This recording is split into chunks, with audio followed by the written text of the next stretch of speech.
13ஆம் வசனம், பின்வரும் சந்ததிக்கு நீங்கள் விவரிப்பதற்காக அதன் அலங்கத்தை கவனித்து அதன் அரமனைகளை உற்று பாருங்கள்.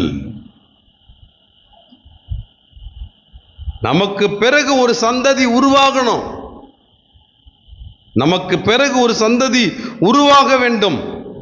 நம்முடைய குடும்பத்திலிருந்து உருவாக வேண்டும், நம்முடைய தெருவிலிருந்து உருவாக வேண்டும், நம்முடைய உறவிலிருந்து உருவாக வேண்டும், நம்முடைய ஊரிலிருந்து உருவாக வேண்டும், நாம் போகிற வருகிற இடங்களிலிருந்து உருவாக வேண்டும்.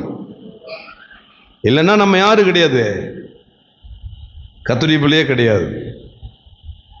நம் மூலம் ஒரு சந்ததி உருவாகணும்.